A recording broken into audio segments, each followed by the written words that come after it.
G'day mate, 40 here.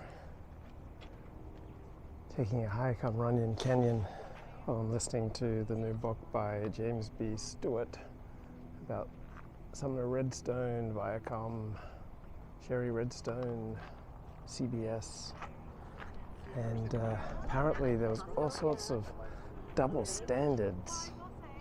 So Sumner Redstone held to old-fashioned double standards so that he could do what he liked, but the women he was with, they had to be absolutely faithful to him. It's pretty horrified to think about these double standards. But then, doesn't nature have double standards? For example,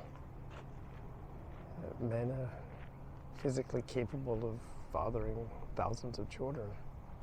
Women are not.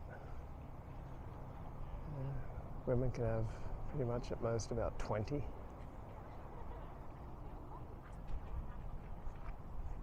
There's a Griffith Observatory right out there. And women are much more vulnerable to injuries, so women playing soccer, women are much more vulnerable to serious injuries. Running long distances, women are much more vulnerable to serious injuries. It sounds like nature has imposed all sorts of double standards.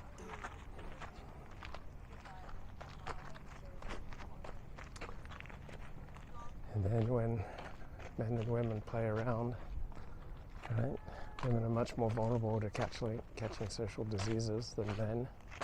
Right? The man is penetrating, woman is receiving, and women are much more vulnerable to getting all sorts of nasty diseases.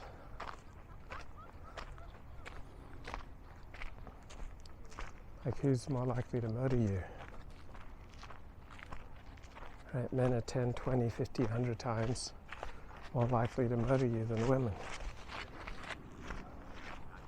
And are much more likely to be physically aggressive, and are much more likely to take risks.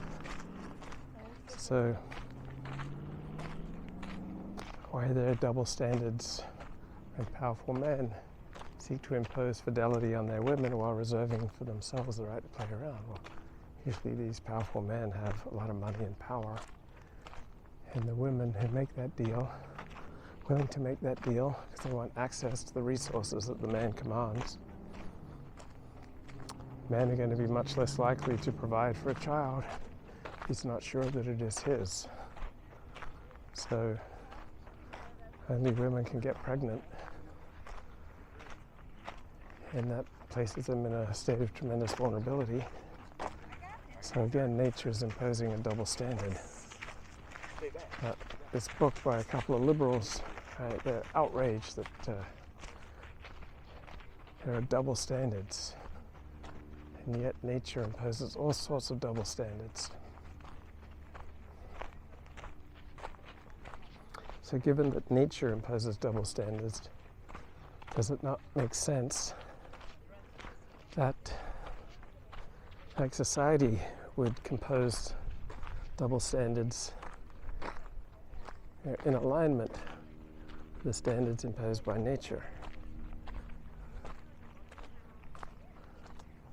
It'd be weird if there are all these double standards in nature, then you try to construct a society that ignored double standards imposed by nature.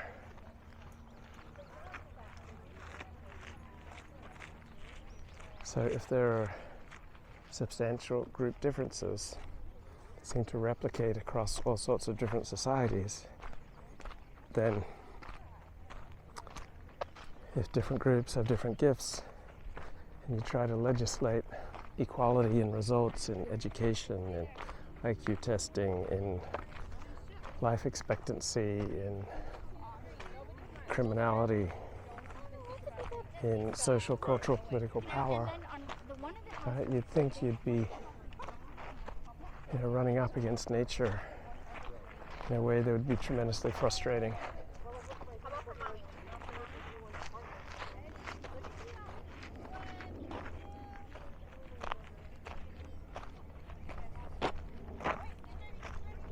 So there are times to go against nature, right?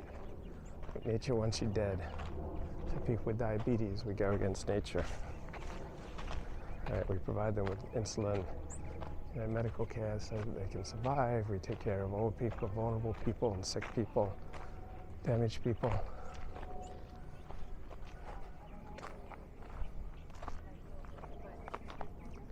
But if you're going to be effective